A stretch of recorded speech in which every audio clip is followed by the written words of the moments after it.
This video is about what you need to do with a new poem to find out what it means and why it was written. Firstly, you need to think about why a poem was written. Most poems are to do with the poet's emotions or feelings. However, sometimes poems are also used to put a message across to the reader. This might be a moral, which advises the reader of the right thing to do. When you're first seeing a new poem, you need to play detective. You can start off by asking yourself three main questions. Is it a story? What images are being used? How does the poet feel? Many poets use a story to get their ideas across. One example of this is The Highwayman. In the opening, you can clearly see how the poet sets the scene by describing the moon, the wind, and the road before describing the title character.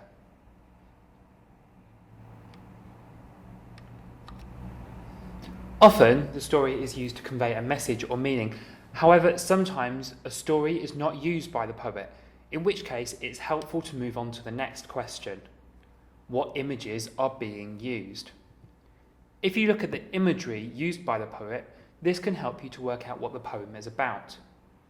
Imagery is the pictures created in the reader's mind when they are reading a poem. Imagery is created through descriptive writing. You may have come across techniques that writers use for this before. Examples could be onomatopoeia, similes and metaphors, sensory writing, as well as describing words like adjectives. In this poem, you can see that the poet uses sensory writing to describe the graveyards from a battle in World War I.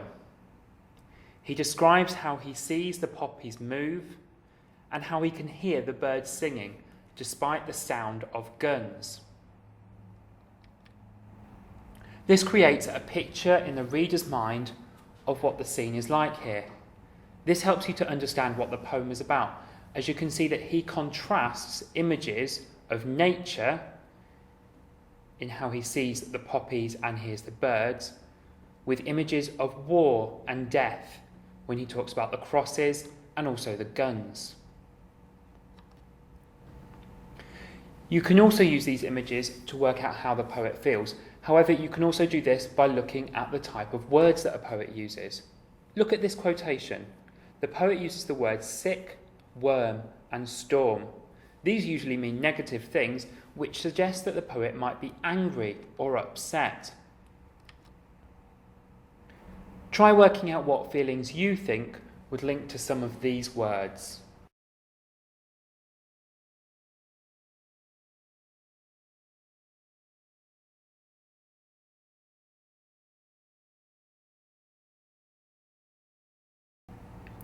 What feelings do you think would link to this phrase?